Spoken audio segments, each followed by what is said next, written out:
All right, what's going on, everyone? Thank you for joining us on this beautiful Wednesday afternoon. Just getting everything set up for my folks who are joining on LinkedIn as well too. So we are multi-streaming on Zoom and on LinkedIn. So wherever you're joining us, we appreciate it.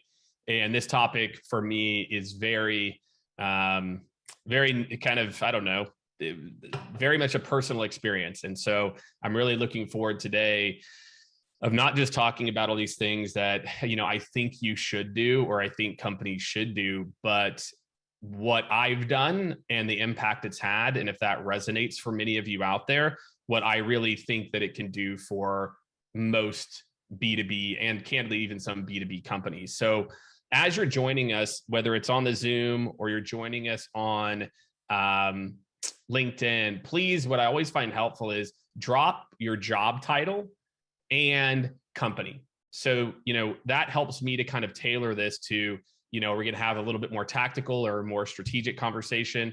We've got 20 or so folks here on Zoom, and we've got more and more adding. So again, job title, company. There's also usually a lot of really good networking that happens in this as well too. Like we've got to let people get deals done, etc. So definitely want to encourage everyone. Matt, what's going on, Matt? I think I hopped in. Appreciated you sharing, by the way. I noticed Matt shared the post this morning. So Matt, I see you. I see what you're up to. I appreciate it. Also, any questions you have around getting active on, social and digital channels, feel free. Let me go. Jared, what's going on? Got director of marketing, some account execs, because again, this is going to be applicable in a different way to some of you account execs. Steven, CRO, great, Steven, good to have you. And I know on LinkedIn too, we've got kind of a really good mix of folks who are kind of tuning in as well. So if you're on LinkedIn, I'll have it up over here. My team's going to be managing it.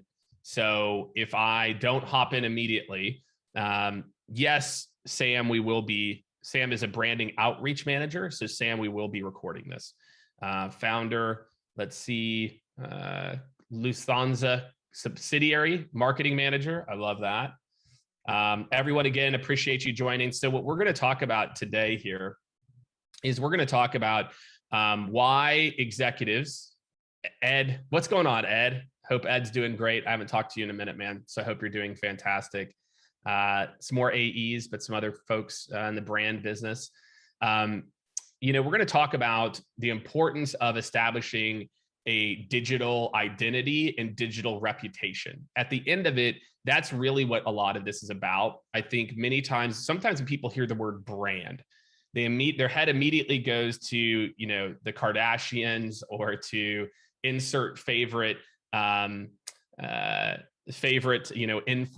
But the reality is every single one of you, and actually this is a good point. What I want all of you to do is stop watching this. You can still listen to it for the next 10 seconds. I want you to open another tab. I want you to go to Google and I want you to Google your own name and your company name or whatever that looks like. What's going on? I love how Etienne did a little plug there too. Google your name. Colleen's a chief of staff. So Google your CEO's name and see what comes up. And what you're going to realize is that every single one of you, whether you are brand new in your career, but especially if you're an executive or you've been in business for a long time, you already have a digital presence. You already have a footprint online that we can either choose to take hold of or not. And so I've got some slides here we're going to share you. My wedding registry from 10 years ago. Steven has the best one so far. The number one result was his wedding registry for 10 years ago. And so just think about that. What happens? You're a CEO of a company. You're somebody who's reaching out, and I want to learn about you. Again, are you creating that footprint? Because what do? You meet someone new, you Google them. Like that's just kind of what we do right now. You go to LinkedIn, you go straight to LinkedIn. So I'm going to jump into it. I've got some slides I'm going to walk you through, but this is going to be a pretty interactive conversation. So I'm going to be monitoring the Q&A. I know a lot of you are sitting there with questions. Right? I know a lot of you are like, Jake, I know this is something that I should potentially do. I'm not 100% sure how I should do it. But again, I really do want to encourage all of you to drop your questions in. Do me a favor, team. If people drop questions on LinkedIn, so all my LinkedIn folks, just go ahead and transfer them over to the Q&A, and I'll be, watching that as well. So, all right, here we go. So I'm going to talk a little bit, like I said, about my, kind of personal experience here as we get into this and talk about how to grow revenue. It's really interesting. My personal journey with creating this digital footprint was, what happened in 2018 in particular. Running a company for 5+ years at that point. Look, we were putting out blog posts every week. We were putting out ebooks quarterly, sometimes more frequently. And it was 2018, I started listening to Gary Vaynerchuk was kind of the start of it. And think what you want about Gary. I had listened to him before and I was like, I can't get into it. But what he was talking about is that, and this is 2018, he was talking about how people are, we are more attracted to people in terms of their presence, et cetera, as opposed to companies. That's why, almost all companies now have very large influencer budgets, right? Because we tend to resonate. And at that time, Gary wasn't talking about LinkedIn. Nobody was talking about LinkedIn, but I kind of saw the parallel. I'm like, man, we put all this time and effort into doing a blog post, and how much interaction do we get? How much interaction do we actually get? And Stephen, yes, the CEOs, we will have the slides here as well too. So happy to help. I just started to think like, well, if nobody's interacting with our blog posts, right? We're not getting a ridiculous amount of downloads. The ebooks, sure, we'll generate 100 or a few hundred downloads, but they weren't really converting to leads. Why? Why was I sitting here as a CEO saying, scaled, here's from scaled, here's from scaled, here's from scaled. And so I said, I just kind of like thought about the things I was listening and putting in my brain at the time of like, well, it's because people want to hear from people. And even though B2B is slightly more boring than, B2C to many people, myself included most of the time, I just realized like, what's the alternative? And so for all my CEOs out there who are listening to this live or thinking through this, I want you to think about that concept. What do you have to lose? What's the alternative? Your wedding registry, some other random thing. For those of you who don't know me, I think I was supposed to do this part first, but hey, you're on the webinar, so you probably know a little bit about me. Scaled, we've been doing this now for almost 9 years, which is kind of wild. We are really, I would like to think of us as the leader in modern sales strategy and consulting. And really a lot of this LinkedIn work that we're talking about now was really born out of us looking at the way that customers wanted to interact with brands and companies, and saying, okay, look, if you're going to have an outbound strategy or an inbound strategy, your executives being present in channels amplifies all those dollars. And we've kind of, proven that as well too. So we've got a bunch of links. You can go to jakedunlap.com if you want as well too. You can learn more. We've got the podcast there. Big episode with Neil Patel is going live tomorrow. So I'm really excited about that. So I gave you some of the initial reasons of, why I think it's important. For me, what happened is I started to come up with this idea of like, okay, instead of me saying scaled and here's a link, I'm going to start. This is May of 2018. So this is three years ago now. It's kind of crazy to think about. And I said, I'm going to start to have an opinion, right? And the other thing that I did, and I think this is one of the most important points for all of my CEOs out there, aspiring executives, even if you're an account executive, because I know there's a few of you on the call as well. You got to remove your ego from this. It's about finding out what works. It's finding out who your audience is. And I'm going to talk about being smart about what that looks like.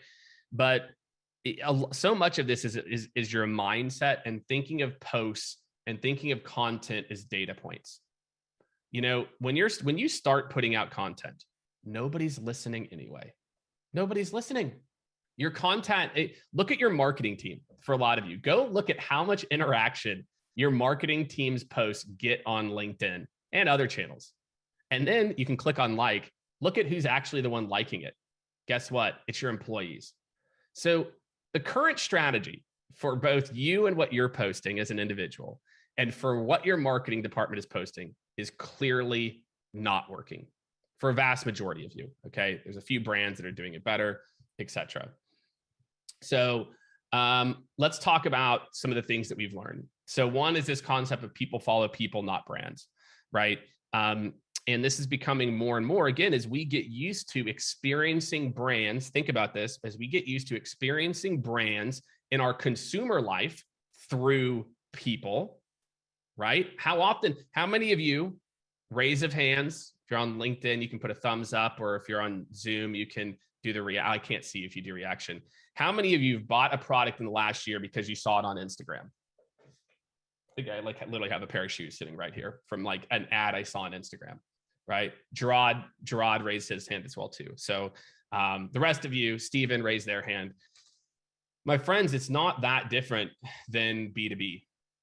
It's not. Meaning the way that we want to interact with companies, we want to interact with the people.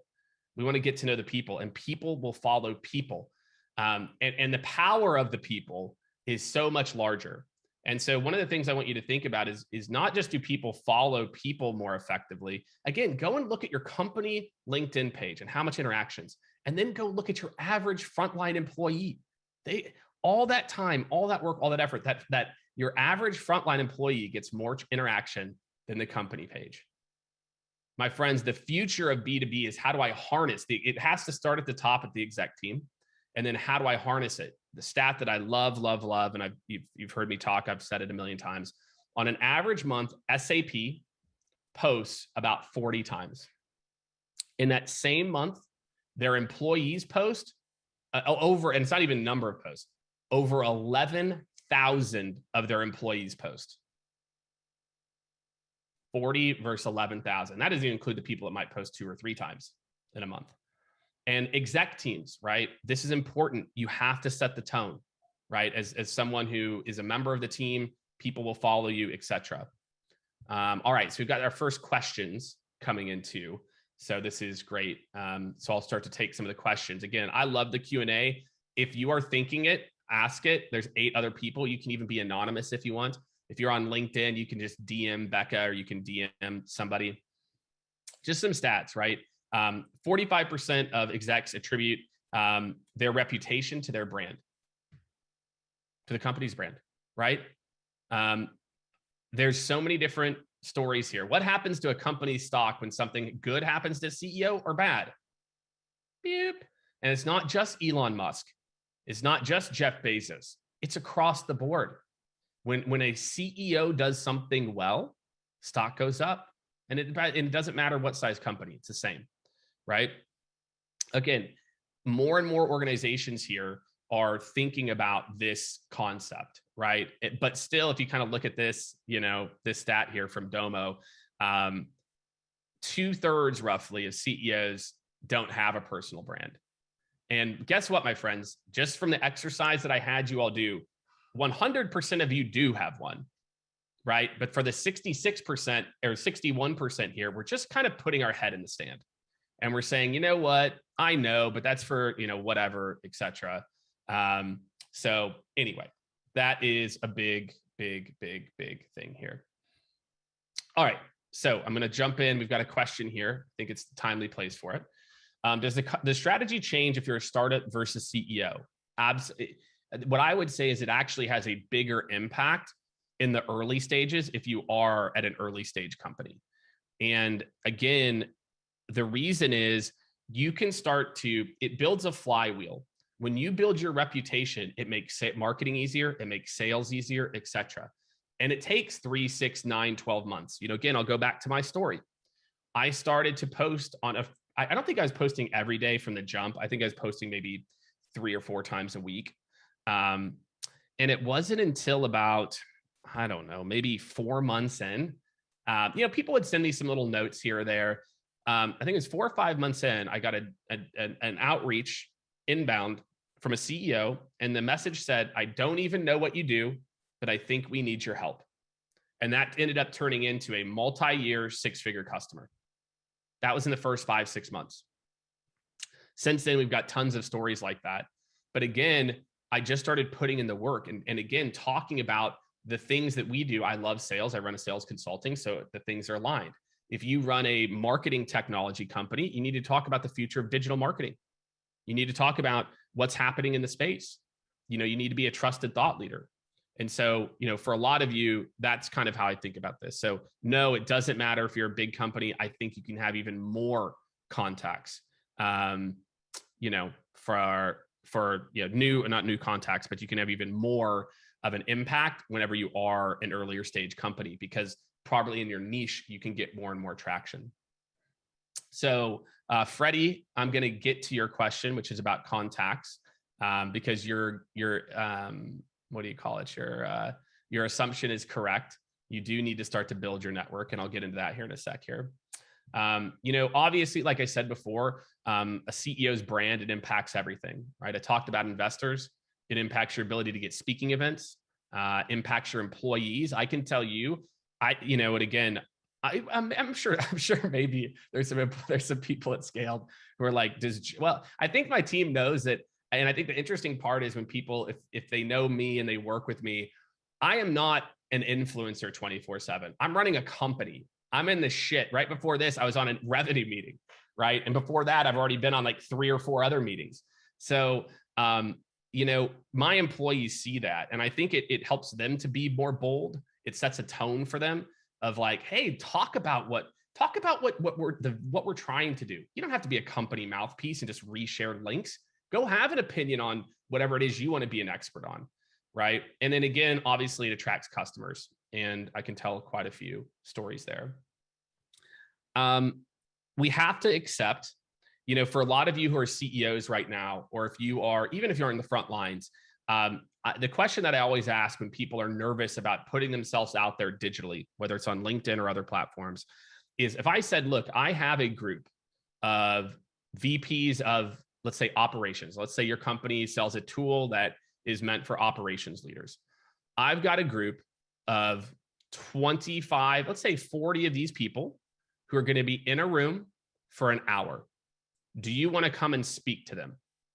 Most CEOs, again, as you get bigger, maybe, the room's got to be 500 people, but it plays regardless. How many people would have flown across the country to do that talk? Most. Many. LinkedIn is that opportunity every day.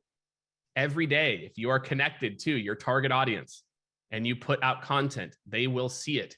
And if they interact with it, it goes out to their network.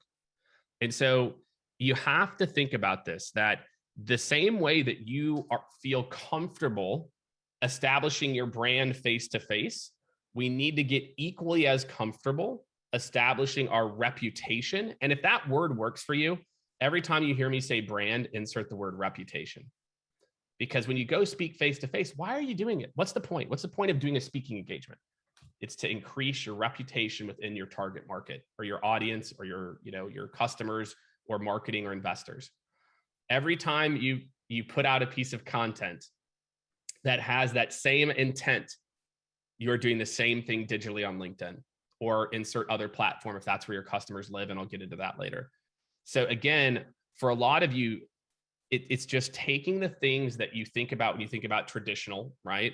And just saying it's the same strategy digitally. And so if you're having trouble getting over that hurdle, and you're having trouble thinking about, the ego of it, of like, man, if I'm putting myself out there, does that make me look like an influencer? Well, you're comfortable putting yourself out there in front of industry people at an in-person event, which I would argue is way more nerve-wracking for myself and probably 98% of people. But you can do the same thing at a digital channel. And so to me, if you are a CEO or executive, this isn't an or, it's an and, right? Yes, you should be out speaking. Yes, you should be speaking to people in sound bites more frequently as well too. And so again, it's an or. And so again, it's all about positioning. That again, it's about reputation. The sad part, this is the sad part. I put this poll up as soon as we launched this. We had about 1,942 people. And the main reason that CEOs or execs are not posting more is that they either don't care and don't see value, or they have better things to do. So nearly 7 out of 10 people said they don't see the value or don't care, or they've got better things to do. And what my hope is, as you, for that, this is really for you 70%, and maybe for my 16% about don't know what to say. And maybe for my nervous folks too. So maybe it is for everybody. For many of you out there, again, would you care if it was an in-person event? If you are the CEO or the executive of the company, what better thing do you have to do than to elevate your brand in the industry? That is not marketing's job solely. That is your job. I've talked about this multiple times already, this afternoon. More and more people trust individuals. Therefore, as a CEO's job, it is my job, and this sounds insane. Part of my job is to post on LinkedIn every day. It's a part of my job, right? And now you could say, well, Jake, don't you have people for that or whatever? And it's like, no, like this is speaking to other leaders and doing this is my job. And so I think for a lot of my CEOs out there, we have to move away from a concept that if you are in B2B in particular and some B2C, if your audience is on LinkedIn, and most of your audiences are, it is your job. You have to be the face of the company, traditional and digital. All right. How often? It's interesting, like multiple times a week. Great. That would be fantastic. If you do multiple times a week, fantastic. Once or twice a week, phenomenal, right? It doesn't have to be, the thing is, and also I'm not going to talk too much about mediums. You don't have to do a bunch of videos. Although I will tell you, although videos get less engagement, it's how people remember you, right? I can't imagine like how many people tell me, yeah, Jake, you do those videos on LinkedIn. I'm like, I do like 3 a week, 2 a week, maybe, compared to, all the other posts and polls and things that I do. So you don't have to, be over the top with this, once or twice a week, 50%, 60% of people are, between once or twice and multiple, and again, it takes 30 minutes or so, over time, right? It took me a long time to write posts and I would overthink all of them. And then again, I would just, if I was putting out a post, I'd just say data point. Okay, I'm going to learn. We put this out there. Okay, what time was it? How long was the post? What'd I say? Oh, okay, that's interesting, right? But I felt like it was my job to get it done. All right, so we've got some questions that are coming in here. And so I'm going to start with, can you comment on the other problem? CEO leadership post a lot, but no common theme and brand purpose or mix of company brand.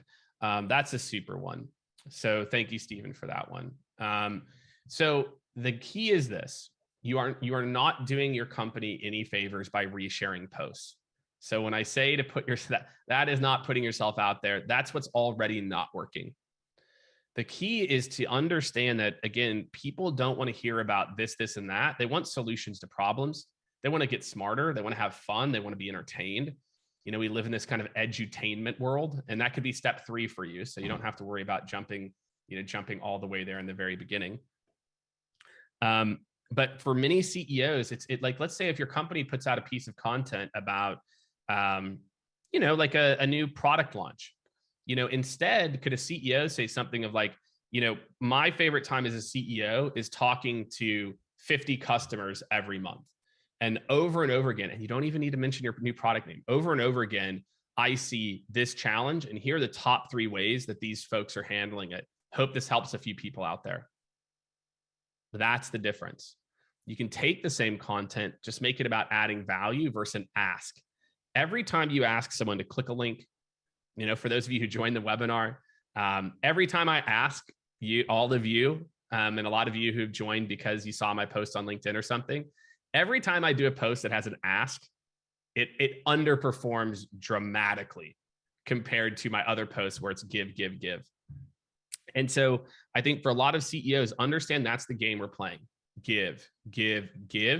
And then once you've built some credibility, then you can ask every 5 or 10, kind of posts. I don't do it enough. I probably should ask all of you to, join more things. But so for a lot of CEOs, if you're worried about what to put out there, again, what we do and what, our team does, and we've got a few people, is we'll just interview a CEO. We'll just say, hey, tell me about some trends in the space. And then you just turn that into 2 or 3 pieces of content for the week. So you don't have to overthink it. And that's anonymous attendee had a question too. So I'll get into that. It's just how do you come up with a good, not boring or played out content strategy, what to post and when.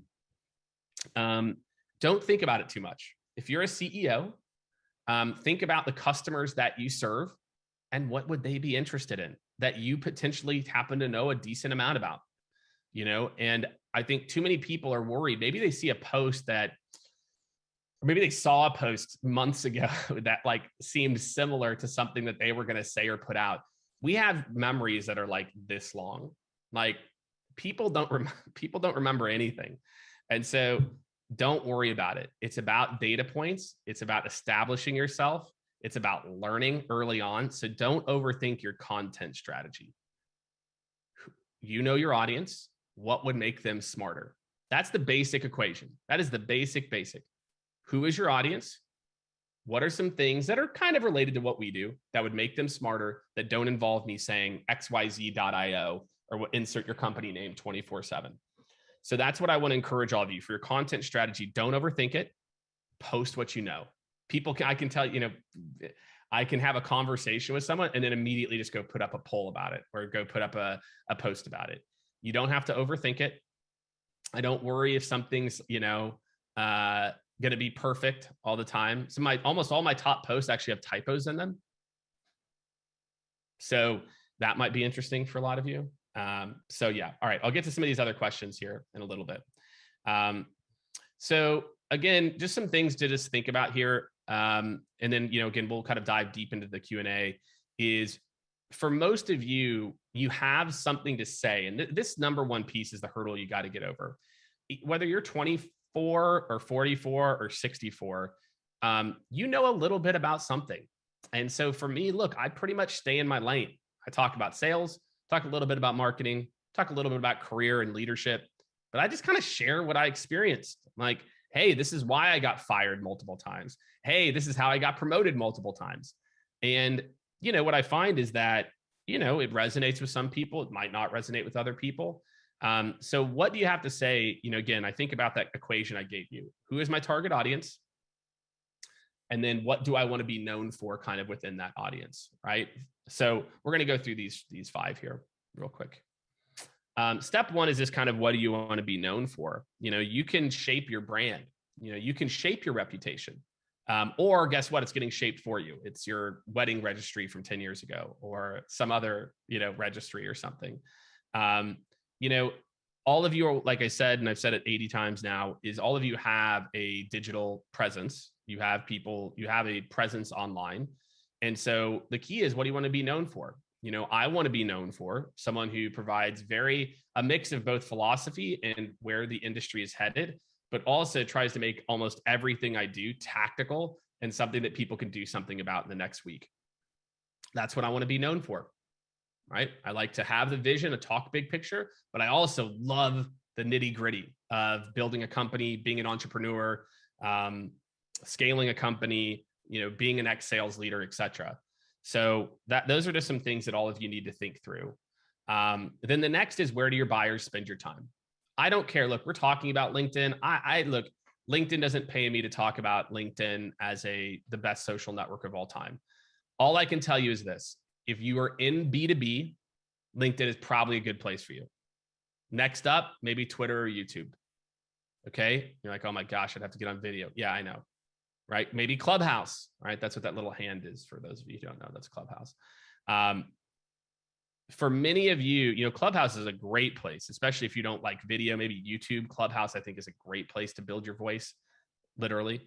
Guest contributed articles, where there are some of the competitive. It's not just all about national. It's not just all, Forbes, Mashable, Business Insider, New York Times. It's about the daily rhythm. That's how you really build audience. You build audience with consistency. And I'm going to get into that here in a second. Right. And so what I like to think about here is that because it's free, LinkedIn can replace, the in-person and a lot of the press that your company can get because of these stats. And I think these are absolutely amazing for you, which is, people are asking. These are what people are asking for on LinkedIn, right? They want relevant content. And that doesn't mean a blog post or white paper. How many of you have a tab open that has at least 2 blog posts on it that you're going to read later. Not only that, how many of you remembered where you first clicked it? My friends, we want snackable insights. So when we say relevant content, it doesn't have to be this long drawn out ebook. It can be something that's a little bit more soundbite, right? Again, number 2, this is where professionals come to get that content, right? This is where they come to see it, right? And finally, guess what? If you just start posting regularly, you will be in the top 2% of people putting out content that professionals want to read. The bar is very low. If you start posting every couple times a week, then you're going to be in the top 1-2%. So strategy for a lot of you to think about is very similar. Connect. Okay. It takes, don't worry about it. This is a question we had here. I think this is a question that Freddie had, Freddie Coventry. So Freddie, I'm answering your question now. I told you I'd come back to it. I didn't forget about you. So all of you right now, it's kind of unfortunate. There was a time where you could add 100 new people a day. Now LinkedIn has put a governor on it to where it's 100 new people a week. Fine, it's what it is, right?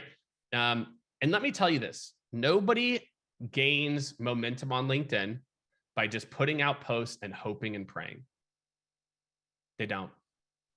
That's not how you go viral on Instagram. It's not how you go viral. I mean, TikTok has the For You page, but LinkedIn doesn't have any equivalent of For You page. People don't really search a lot of hashtags. So because LinkedIn doesn't really have a hashtag culture, your chances of going viral on LinkedIn are a little harder. Now, your chances of getting some traction are exponentially higher. So LinkedIn, from a pure organic traffic, is the best site on the internet. I'd argue Clubhouse, I think, has got a pretty big opportunity too. So for a lot of you, connect with those 100 people. There's a million ways you can do it. Your team, if you guys know anything about it, you can literally go in and your team can just connect with you. If you go to the mobile app here, for example, you go to the mobile app, you go to my network, you click on my network, it'll just show you like a suggestions of, people you may know from Missouri State, people you may know in Austin, Texas, people you may know in the venture capital and private equity world. Okay, well, connect. And boom, I just connected with 4 people. So my point is, curate your audience, that it doesn't, to Freddie's question, every week add 100 new people, because your old audience might not be relevant customers. It might not be who your target audience is today. So connect with 100 buyers or people in your industry. It could be VCs, it could be whoever, people in your ether. Connect with 100. It's going to take you 10 to 15 minutes. You can build out a list in Sales Navigator too, if that's easier for you. Post regularly, 1 to 2 times a week is totally fine for most of you. If you can get up to daily, that's fantastic, but that's it. And then engage. So this one is the toughest one for CEOs, but I can tell you it will have an impact. Even if every morning, you pop on LinkedIn for 10 minutes, you engage with some of the posts that are starting to perform, then you put your post up, you kind of pop back on in 15 or 20 minutes. So we're talking about 15 to 20 minutes worth of time here. It's going to have a massive impact on how quickly you escalate and how quickly, for example, I'll give you a good example here. I saw a poll this morning. I just popped on LinkedIn this morning. Let me see if I can find it here. I saw the poll. The poll was, it was what's a more difficult role, AE or SDR, which is just a silly question. So I said, well, I'm not surprised. This is 5 hours ago. I'm not surprised by the results. One job isn't harder. They're both difficult. And that one post, comment on this post, got 38 likes and 7 comments.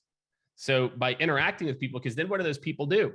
They then go, oh, who is Jake Dunlap? They come to your post. So you don't have to spend a lot of time here. And as a CEO, you're like, oh my God, that can maybe be step 2.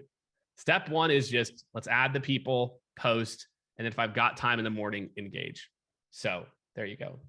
All right. So next question here. Actually here, I'll get some of this.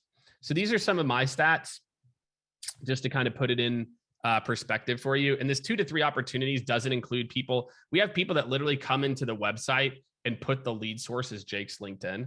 And this is organic. I'm not reaching out to anybody. So I've done 527 posts this year. I'm slacking this year. Over 8.5 million views. So, we'll probably end the year at probably 12 to 15 million. And we're getting 2 to 3 inbound opportunities per week. And you can imagine the level of intent these people have. It's super, super high intent. And so, for us now, because the flywheels, LinkedIn is, again, what's allowing us to grow and scale and control our own destiny. And so, again, with a lot of you, it took time. It took 3 years. What did I tell you? It took 3 years, okay, to get to this. So don't sit here and be like, well, I only got 5,000 or whatever. Like, cool. Don't worry about it. It takes time. Okay. So next up, again, these to me are the things that kind of matter. Set your goals. What do you want to do here? For me, it's about social visibility and engagement. That then leads to number 4 and to number 2, right? Number 3 is a little bit harder to predict. But for most of you, if you focus on one, if you just focus on give value, I promise you 2 and 4 are going to come. So for most of you, it's just like, man, if I can get interesting content in front of the right people who I care about on a consistent basis, they will come. It's like, what's it? If you build it, they will come. It's the saying, right? So, build a schedule. For me, it's 7:30 a.m. Central almost every morning, almost. Sometimes I'm better or worse.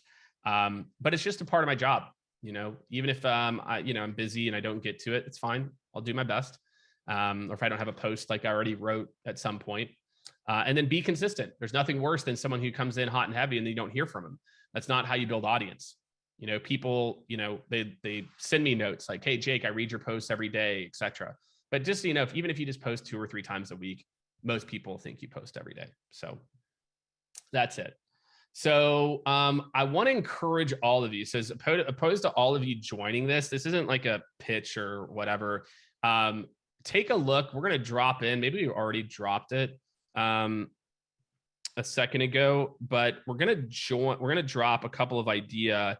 If you want to go ahead and book a free consult here, like our team, we do this all the time. And like, look, if it's helpful, fantastic. Like we give all this shit away for free as is. So, go take a free conversation with our team. I really encourage all of you to do this. The last time we did it, I think we had like 25 people take us up on it. And it's great, right? Because then, you'll be like, oh my gosh, like finally I can get over this hurdle and we can talk through it. Or like you'll have somebody else. So it's not about, what you want to do here. So definitely book time with us. We just dropped a link in the Zoom. We'll drop it on LinkedIn. I really encourage you guys to just do this. Like, it's free value add. I think, if you follow me that, we're not really about the hardcore pitch here. So, we'll jump into some Q&A here. So we've got quite a bit of Q&A coming in. Obviously follow me on LinkedIn, Instagram. I'm starting to get pretty active on the reels. So if you're looking for some like daily sound bites, I'm dropping 3 or 4 reels a week. YouTube, we're doing a lot of fun new videos on YouTube. And then the podcast, you can go to jakedunlap.com and see all this, but the podcast is pretty amazing. We've got amazing CEOs, leaders, top gun pilots sharing their journey to success. So as a CEO, and just so you know, all my CEOs or people out there reading this, they look at this, they go, how can I do this? My friends, it just started, let's be very clear. It just started with LinkedIn.com, Jake Dunlap. Okay. This is 3.5 years later. All right. So do not start with one channel where your buyers primarily exist. Do not worry about having to be all over. This took a lot of time to do this stuff and to launch a podcast. Like, it's just overtime, right? So don't worry about this. Just look at LinkedIn. Okay, that's it. You just focus on one channel to start with for the next 3 months, dominate that channel, and then move on. So, all right. So we're going to get into some Q&A. Let's jump into it. So we had a few more come in. So I'll probably do another like 10 minutes of Q&A here, and then we'll wrap it up. So first is from Elizabeth Ionita. I hope I pronounced that right. Ionita.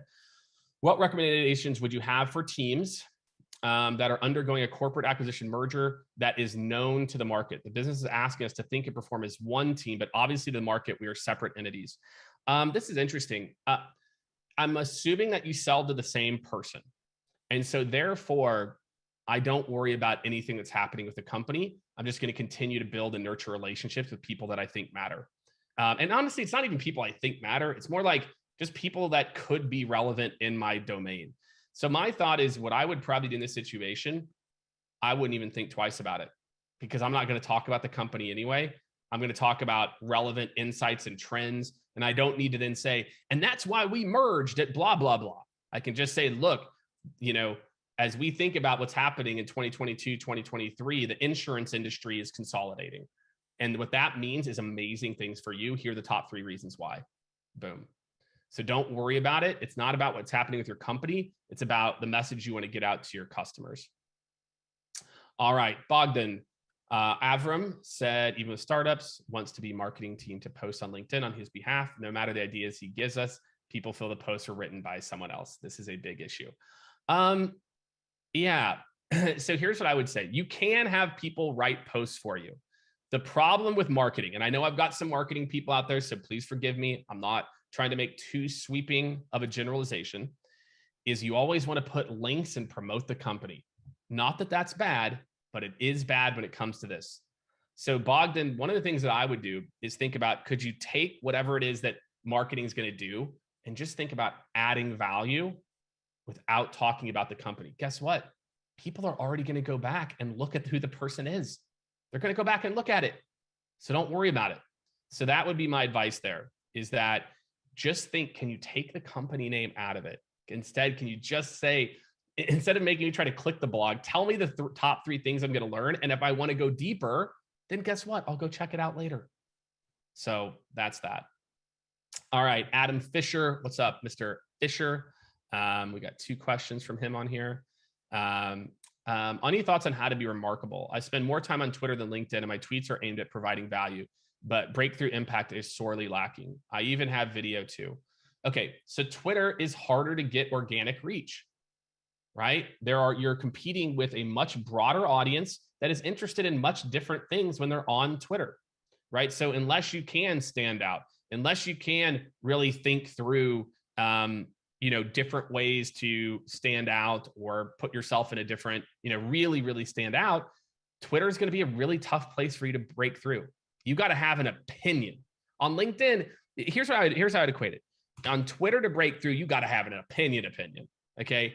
On LinkedIn, if you even have this much of an opinion, you're already ahead of like 95% of the people who are putting out the same vanilla watered down crap. So my thought is that, if you're not ready to have a true big opinion, Twitter is going to be really tough to break through on. LinkedIn, you can have a pretty decent opinion and it'll really break through. And I'm telling you, when you have a big opinion on LinkedIn, it does really well. So Adam, that's it, is you got to have a big opinion or pick a different module. All right. I know getting started can be slow. This is from anonymous attendee. How can I evaluate if the efforts I'm doing are compounding? Well, make sure you're doing it for the right reasons, right? Everything I'm telling you here is, as a business, I want you to think about, this is going to help to drive leads and revenue. I didn't even think about it. I knew in my soul, and this might sound, I don't know, maybe altruistic or something, but again, maybe as Gary Vaynerchuk had brainwashed me or something like that, because it did work. For me, I just thought, what's the alternative? The alternative is I go back to just resharing articles that I already know nobody is engaging with. And even when I just share my thoughts, even if I get 8 people to interact versus 2, it's already doing 4x, 3x better. So I'm probably just going to keep doing that. Now, the key is, how well do you want to do? It's really interesting. A lot of what people tell me, like, well, I don't want to do this type of content, or that type of content isn't quality content. There's a post from last week or someone I got into a comment exchange with. And I was like, well, look, what is good is in the eye of the beholder. People vote with their clicks. People vote with their eyeballs. And so, I might see a post where I'm like, whatever, or like, that's cheesy, or that's, they're really trying there. Who cares? Who cares? About a year into me posting consistently, I was on a podcast of a gentleman I knew, and he called it out. He said, Jake, when you first started posting, I was really like, ugh, why is he posting all the time? And then, I had some conversations, and now I really get it. And so the question is, if you're adding new people, you're continuing to look at the content, what's working, what's not working. You're being more thoughtful about it. It will work. I promise you.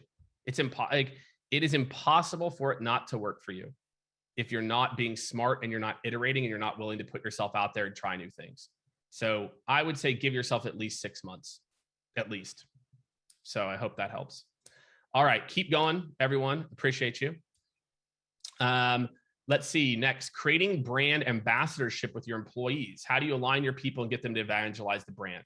You don't. You don't. And what I mean by that is one of the things that I try to encourage our people to do, and I wish you all would do, if you're listening and you work at Skaled, do more of this. I want all of you to have your own thing, you are all your own people. Skaled is hopefully a very big part of your journey. I want you to talk about what you're passionate about to a target audience.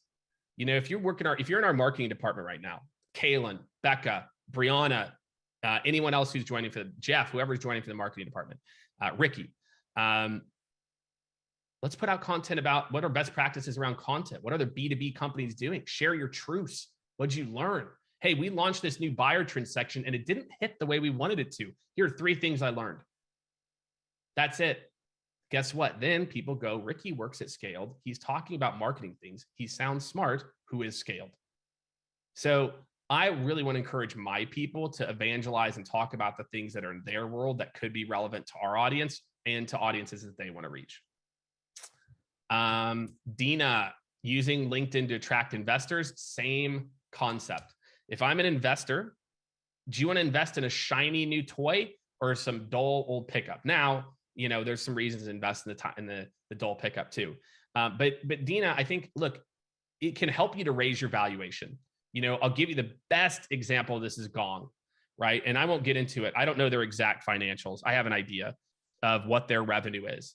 Their valuation is the highest multiple I have ever seen, ever, right? From a revenue to what their last round value was. I have a very sneaky, I am pretty confident a big reason was their brand. They have created a loyal, interesting, engaged employee workforce, and they are everywhere. And so what I would say is that if you establish a brand and a foothold on LinkedIn or another platform, that helps to raise your valuation. And investors are looking for that because they know once you have a built-in audience, they know you can market new things to that audience. So, I think all this is very applicable to those of you who are looking for investors. All right, let's see what else we got going here. So again, if you're just tuning in, I really want to encourage everyone, make sure, book a time here with our team. Again, we're just going to help you all. So I hope it helps. Last 2 questions, and we're going to wrap up. All right, Colleen, I hadn't thought about posting without talking about the company. Mind blown. Colleen, I hear you. I was the exact same way for a long time. So do not worry about it. I actually tell a story. I'm like, if April of 2018, Jake heard this Jake talk, he would want to punch him. He'd be like, what do you mean there's no call to action? What do you mean you're not trying to book the meeting? And it's like, I don't know, man. It's just not what people respond to today. April 2018, Jake. So don't do it. That's exactly right. So you nailed it. Strategy can include a mix of snackable and also marketing type posts. For me, I just don't see a lot of value in doing the marketing posts. I'll do it to promote an event or something. But again, even in those posts, I add value. It's never this one thing, all marketers, if you're listening right now, all marketers and executives, stop doing a teaser post. It never works. So, hey, we're doing 3 things to know about blah, blah, blah. Tune in. Yuck. In today's world, we want to know what it's about.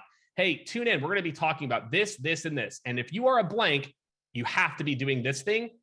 Tune in to learn more. Give value, right? Even there. All right, Ed has the last question. Of course you do, Ed. How do you deal with people that get adversarial with their opinion and advise on how to not let that noise impact consistency? Look, there's an old saying, right? If people are adversarial, that creates conflict. You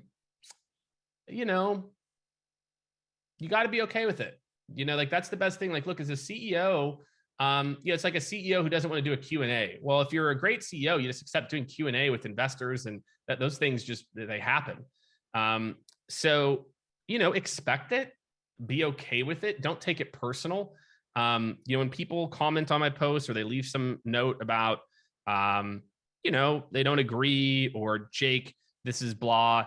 It's just a data point. I'll just try to, it depends. If it is adding no value, I just won't respond. If it's someone who's just like, they're just trying to tear me down, I won't respond. If it's someone who I think has a valid counterpoint, I'll probably try to chime in. So that's how I approach it, is don't worry about it. Next up, just that one person who's adversarial. Guess what, my friends? There were another 999 people or 900 or 9,000 people that were into what you said. So you don't let that one person drag you down. So for everyone out there who is a CEO, right? Matt, I'm glad you saw some value here. I love it. Everyone out there who's a CEO, or you're an exec and you're trying to think about, should I get involved? I hope, one, just go talk to our team. The link's there. Go talk to them. And we can help to kind of work through some things, and at least, bring your marketing team as well too. And we can, kind of talk to them about some trends. Or two, you now are inspired to go do it yourself. So I want all of you, go out, do one post today. That's my other call to action. Go book time. If it's, something that you want to do, fantastic. Two, go out and put something out there. All right. There's no time like now. There's no such thing as a perfect post.